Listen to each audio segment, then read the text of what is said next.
Chapter 7. Crimson and Clover Girl.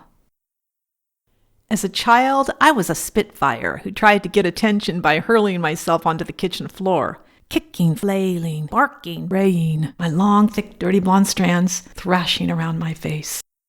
Then I became a woman. At age 15, although I was still highly emotional, my explosive episodes were a little less traumatic, although far from elegant. At least my outer shell looked more pleasing. My pristine smile replaced the braces on my teeth. Dark brown eyes with prominent cheekbones and a rosy complexion, I had outgrown my not-so-comely stage and looked more like my mom. On the weekends, I would often shop downtown Hayward's Golden Strip. One afternoon on my walk home, something happened that helped me see myself differently.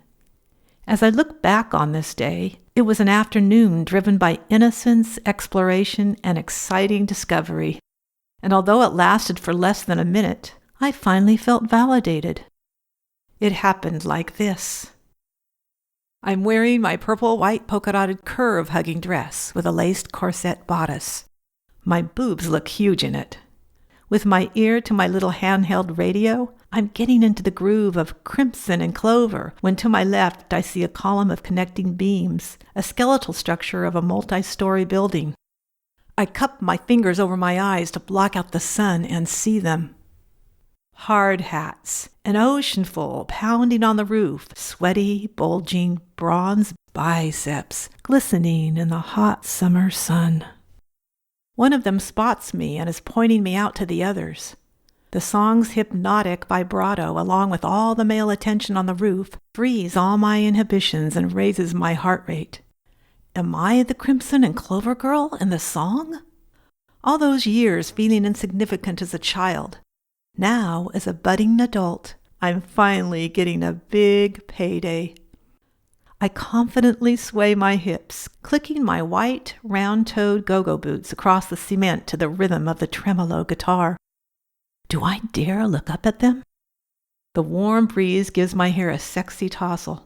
The smell of fresh lumber permeates the air as my dress's soft fabric swishes to the wah-wah sound of the guitar.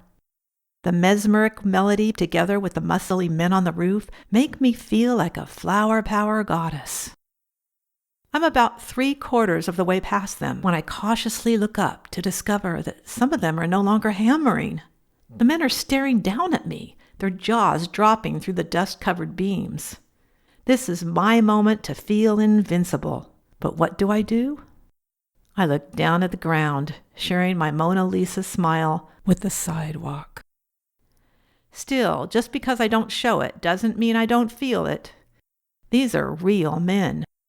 Nothing like those acne-faced guys that pass me in the school hallways.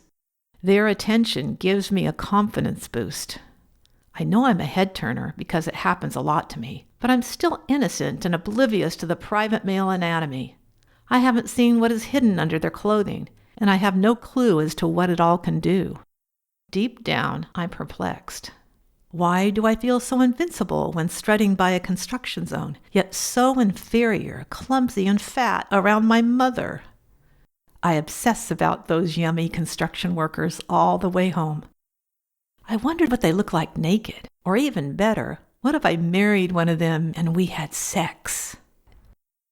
Home showered and wearing only panties, I flop onto my bed and smile off in the distance as I think about that dreamy construction worker on the roof. The one that spotted me and pointed me out to the others.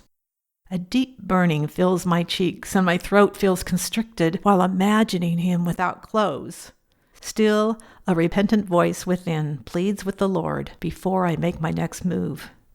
Lying on my pillow, I picture fantasy guy hovering over me, his spindrift curls damp from sweat.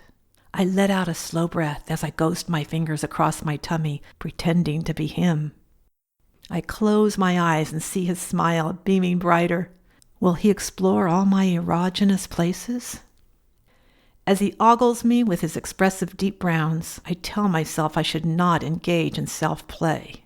Yet I take comfort in the thought that pretending to be married might make my sin less harsh. My sexy hardhat is huddling closer.